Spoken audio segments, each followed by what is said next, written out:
Hey, what's up, YouTube? How's everybody doing? Good? I hope it's still good. It's the same day. If crap got bad since the last time I talked to you, that's no good. Because it hasn't been that long. But yeah, I did a video earlier, and I just didn't do this knife justice.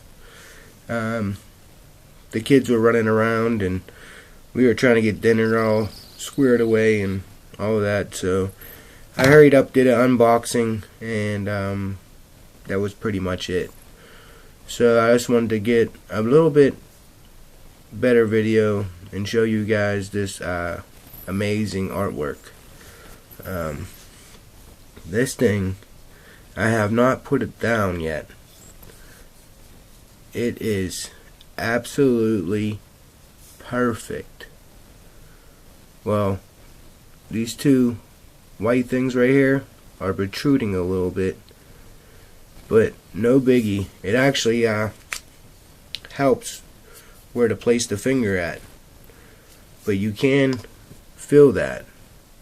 But to me, that's not a problem. I actually like it. Like I said, my finger fits there.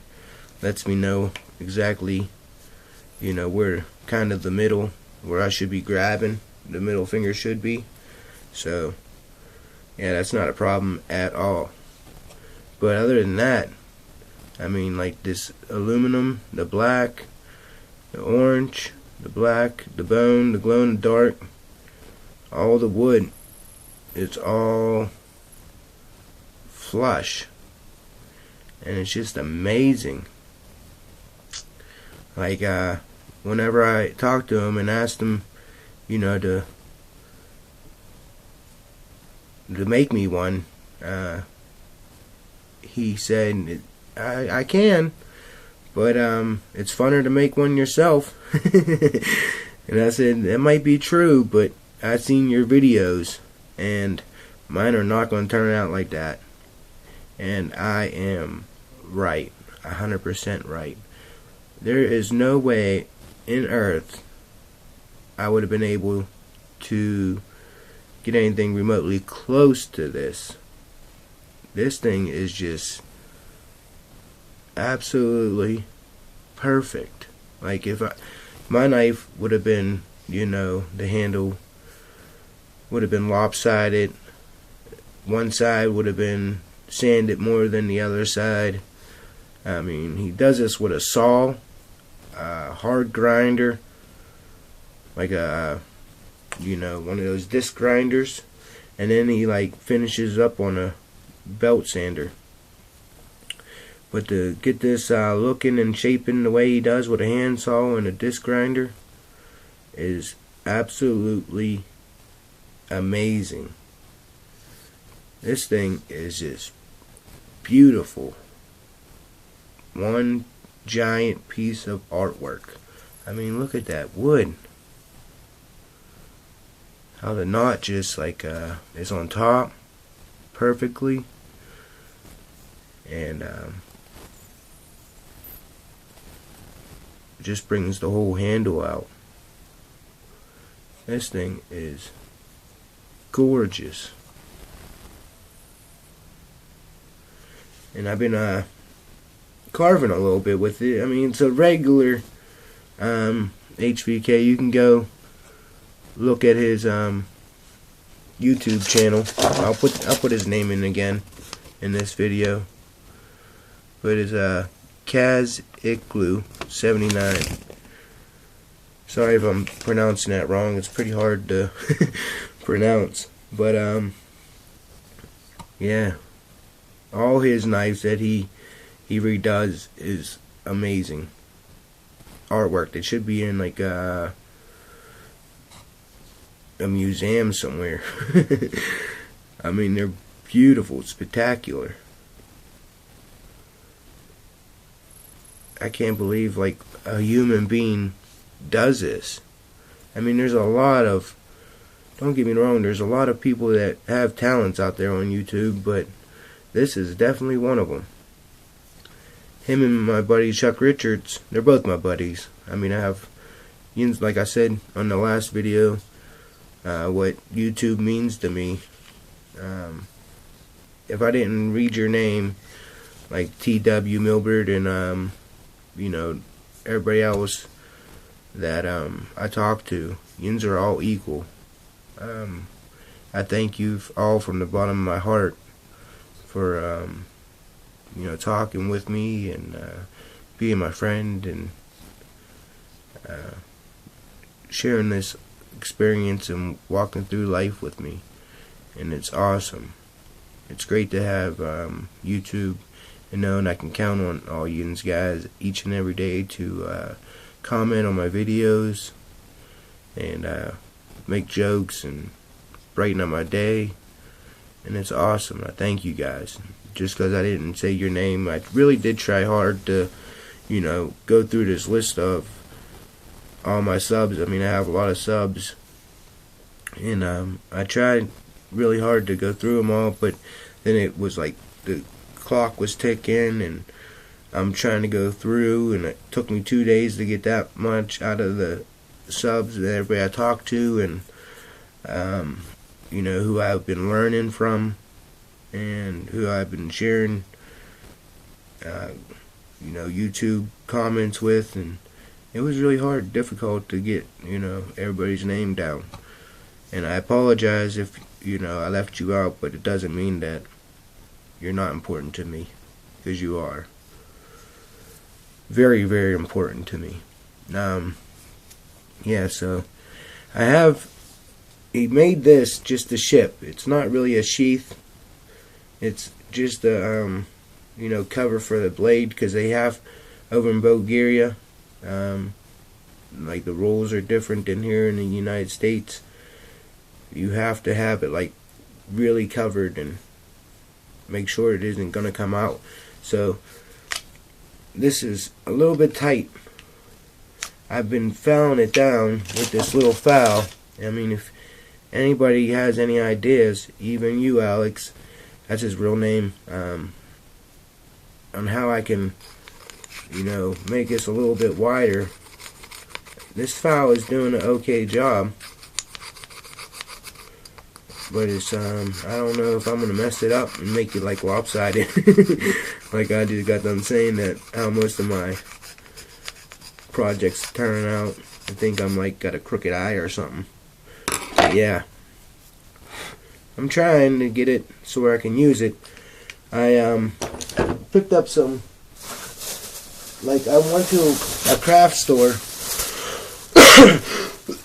and I normally get what they call a farmer's bundle, and they give you this you know, $2 or $3 or something like that. They give you all these little scrap pieces, and they all pretty much look the same. They all got this like curved cut.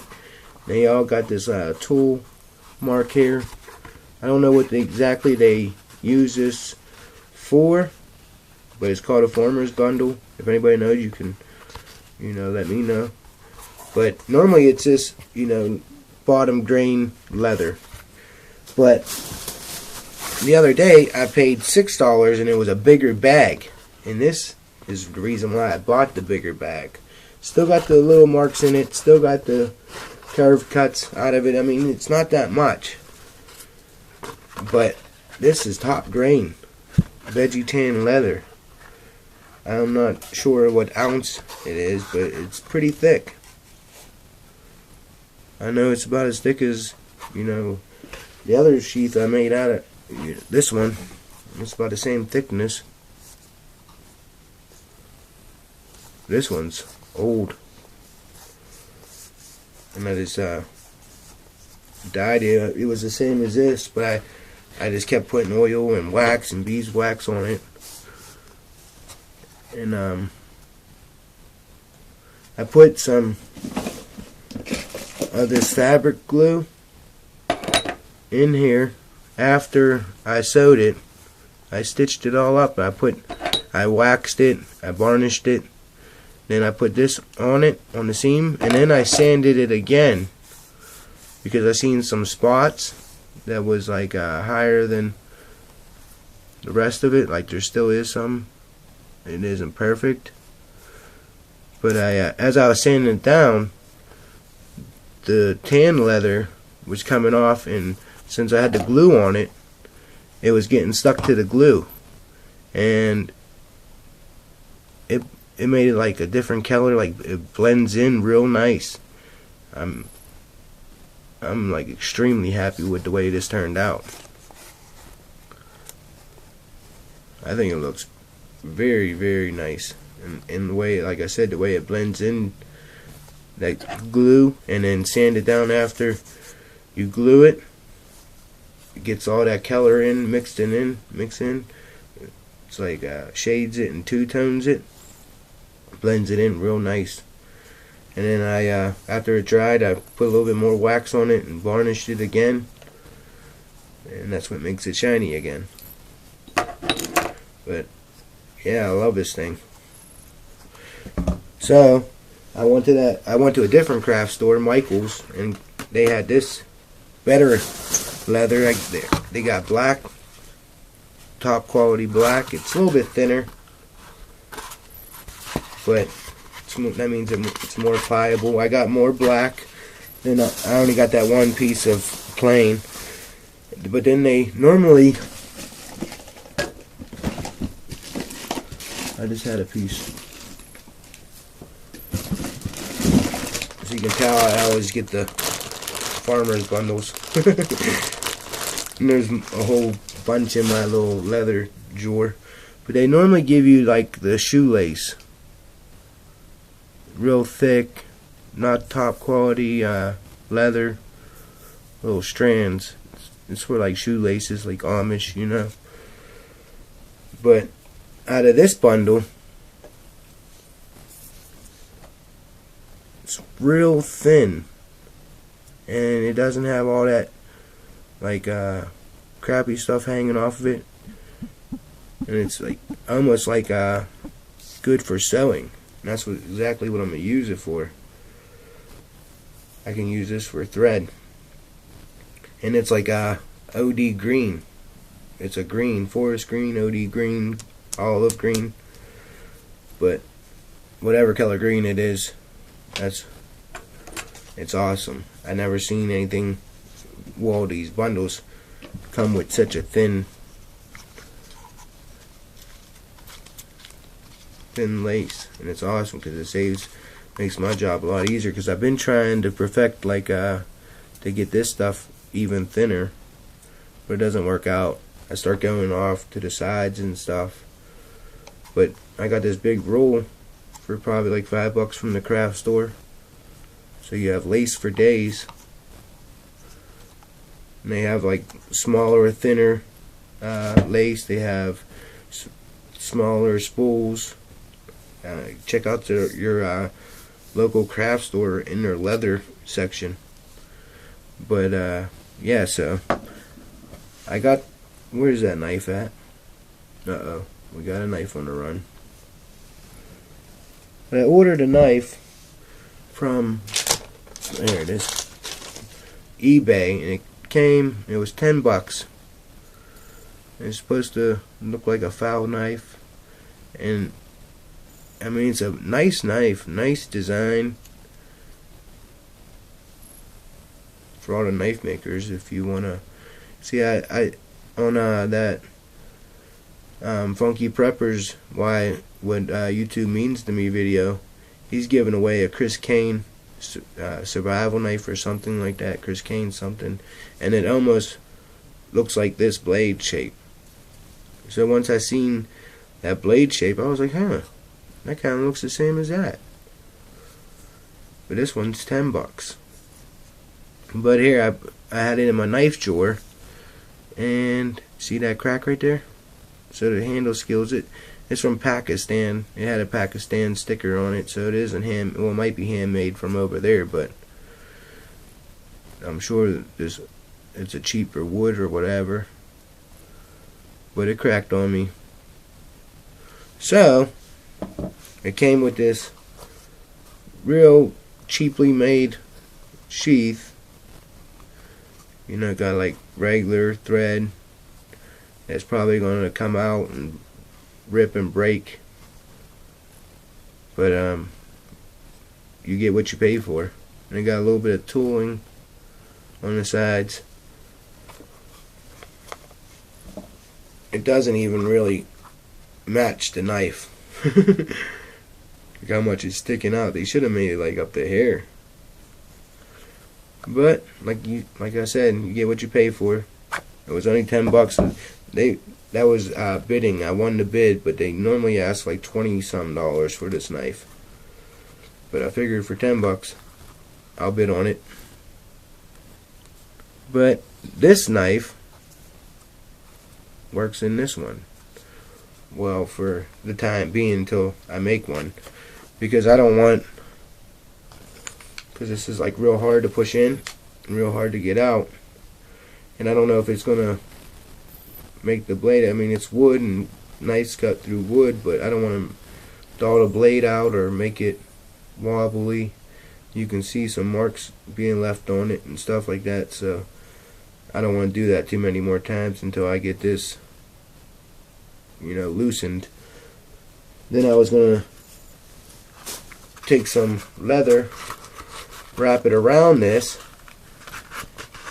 and then connect the lace to that piece of leather, and then have a neck knife. So you'll have the wood sheath with leather around it, and then cordage connected to the leather for a neck knife. Or you can make it into a belt knife or whatever you want to do. But man, this thing is beautiful, Alex. Thank you so much. I really do appreciate it. You took your time and did an excellent job. Very, very cool. And you know, I mentioned to my buddy John from MI Woodsman. He does a really good job at making buck saws, handmade. And I told him you might be in a market for a buck saw. I don't know if you are just a knife fan or if you're a bushcrafter. So maybe you and his guys can work something out. But Alex is a great guy, easy to talk to. I'm sure if anybody wants any of these, if he's willing to make them, and he does it as a hobby, he's always posting videos of knives he made, halters he custom made. So I'm not exactly sure what he does, like if he sells them or if he wants a lot of business, but it doesn't hurt to ask. I mean, he's real easy to talk to, great guy. So all you gotta do is just PM him, and whatever his answer is and decision is, I'm sure he got a whole bunch of these because he's always making them. And he puts a screw, welds a screw to the blade like the tang, and it comes out further. It comes all the way through. I mean, it's like screwed into the tang and it's welded real good, so it looks like it's full tang, but it does help, you know, not pull out, or does make it stay in there a little bit better, you know. That's what I'm trying to say. But this thing is just a work of art, and I love it. And my last video, the not the last one, but the one what YouTube means to me, this ain't for the contest. I already submitted my entry, but I forgot to say, YouTube means a lot to me, which everybody knows, and you guys are awesome. But where else can you sit here and listen to Morris Kohansky and learn tips from him? That is just way awesome. I mean, I forgot to say that on my last video, but that is like one of the, I got his book, but to sit here and watch videos, and he always you know, is posting new ones, what he carries, what he uses. he has the school videos whenever he has a whole group of people and he's talking to them about certain things. I mean, unless you go to one of his classes in the boreal forest or wherever he's at and pay money, you can't get it anywhere else. And YouTube is awesome for that. I mean, Dave Canterbury, you can learn a lot from him, and all you do is just type in their names, and it's awesome. And that's like my favorite thing about YouTube, is that you can just type in anything, and you'll have a whole list of people that are willing to take out their time out of their day to do a video and help all of us out. And that's just, there ain't even words to express it. It's like great. And I thank you from the bottom of my heart. And yins are all my friends. Yins are all equal. And I don't like favor anybody over anybody. We are all God's children, and we all have something to offer. We just got to find it. And thank you for helping me in my bushcraft journey, even though it's just starting. And I'm getting all my equipment ready. I'm almost there though. I'm pretty close. So I definitely will be getting out there. I don't know, how far or where exactly I'm gonna make it in my journey, but I'll take you guys along with me, that's for sure. Alright guys, well, be prepared. Pack a paddle in case you end up that creek.